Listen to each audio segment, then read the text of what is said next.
Good morning, Soddy Daisy. My name is Michael Griffith. Today we have news about the British Isles field trip, wrestling going to state, and the Super Bowl ads. Your news starts now.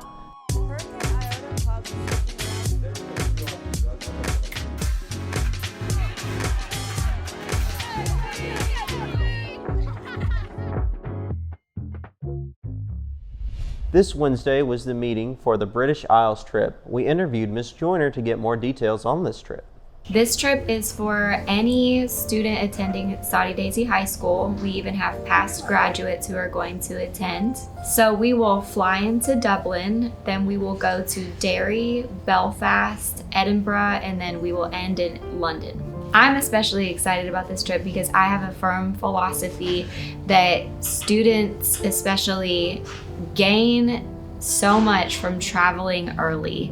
I took a senior trip when I went to high school here. When I was a senior, we went to Hawaii and interviewed the survivors of Pearl Harbor, and it opened my eyes to the benefit of traveling, experiencing other cultures, gaining additional perspectives. It just helps you see the world in a more inclusive way. So the deadline to sign up for this trip is Wednesday, February 8th. So if you are interested, email me as soon as possible. My email is joiner_a@hcde.org.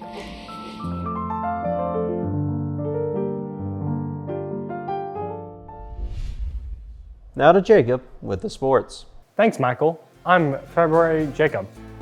With the news today, on Tuesday, the boys basketball team lost 53-41. While they took an early lead in the first three quarters, Red Bank took the lead in the fourth quarter with 19 points. The Lady Trojans won over Red Bank 22-63. Come show your support for our basketball teams at East Ridge on Friday. In case you are wondering what's going on with all blondes in the hall, our wrestling team has made it to state. This Saturday, our wrestling team will be in Franklin, Tennessee to compete. They begin at 9 Central Time to compete against Fairview High School. Assuming they are victorious, they'll then be wrestling in semifinals at 1. If all goes well, our blonde boys will be competing in finals at 7. Bring home the Gold Trojans.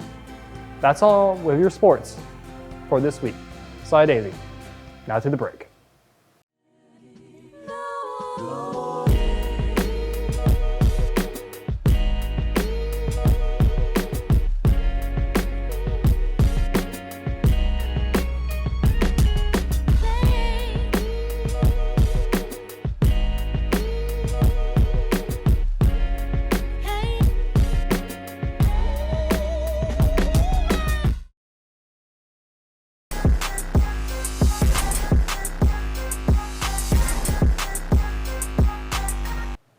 Rejoice, Soddy babies. The rain of the week is finally over. Today, the chance of rain is just under 10%, and it'll stay that way till about halfway through next week. But the humidity today is 53%. It'll be mainly sunny, with the high being in the mid-40s and the low being in the mid-20s. Saturday is pretty fresh as well, with just a few clouds, highs in the low 50s and lows in the mid-30s.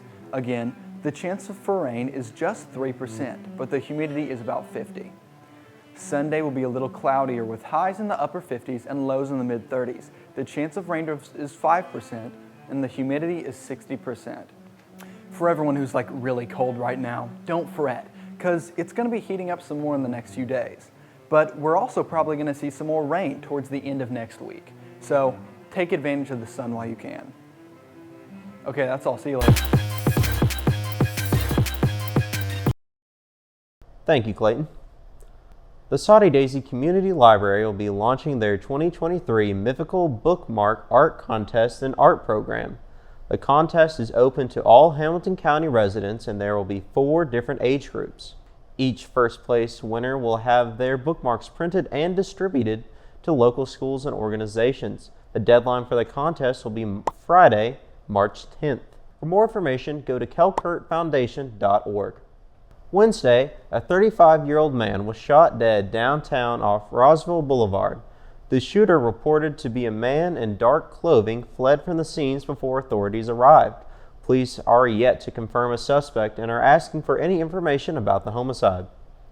On January 10th, Tyree Nichols was beaten to death by 5 police officers in Memphis, Tennessee. 3 days later, he was dead in the hospital.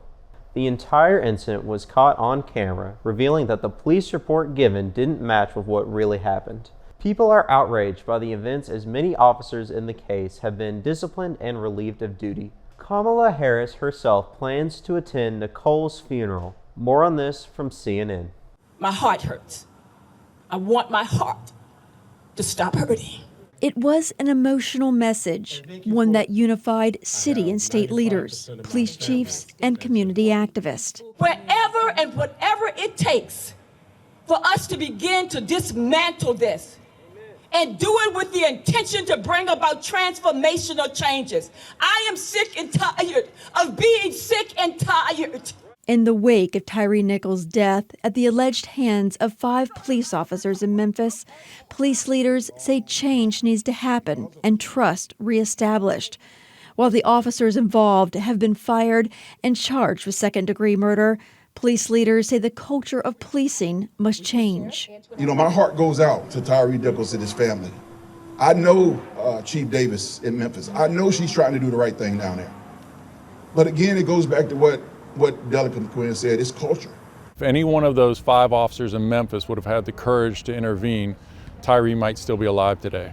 A moment where we know we need to come together. Along with Governor Glenn Youngkin and Mayor LeVar Stoney, those gathered Monday night at Abner Clay Park bowed their heads in silence. Some spoke about the challenges that officers continue to face in establishing trust. When I take off this uniform, I'm just a woman raising children in a world that doesn't make it easy. But for Black Lives Matter activist Lawrence West, he says words simply aren't enough. It was important for me to come out because I need to keep everybody honest. I need them to understand that we are really watching and we are really listening, and that you can't just, sweep it under the rug. You can't make it as if nothing ever happened. But leaders hope Monday night's vigil shows their compassion and their commitment to real change. The folks by standing behind me, we are committed to continue to try to build up our communities, to continue to try to hold our folks accountable, to continue to try to engage with one another and make our community feel a part of what we're trying to do. The NAACP was also in attendance tonight and asked city and state leaders to consider more legislation to help prevent police violence and to improve transparency and training. A public funeral for Nichols will be held on Wednesday, with Reverend Al Sharpton set to deliver the eulogy. Now to Wyeth with entertainment.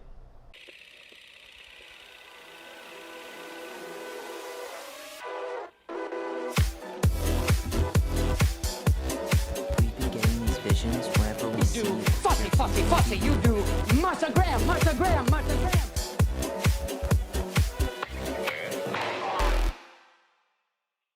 The Super Bowl is coming up, which means companies are stepping up their ads. As they battle for time slots, teasers and lore are introduced before the game.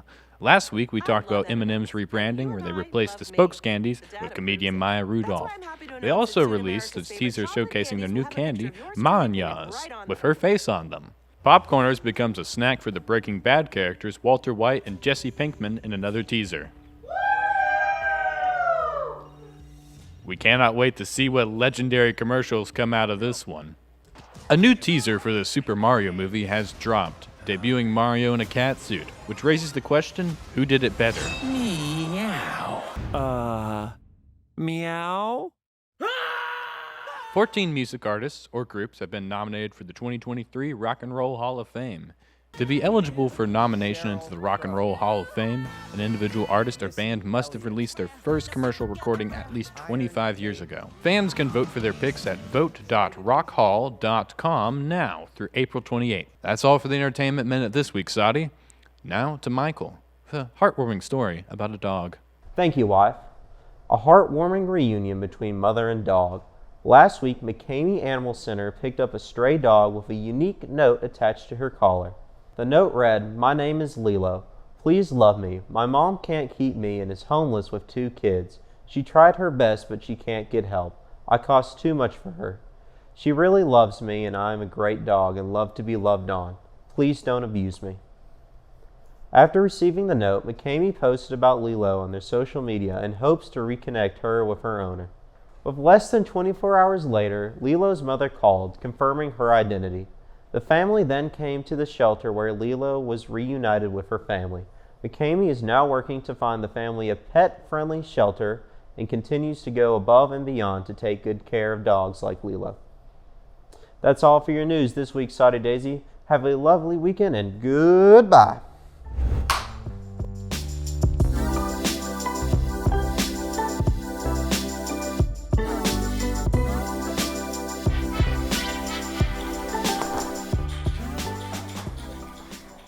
That way I don't play with them.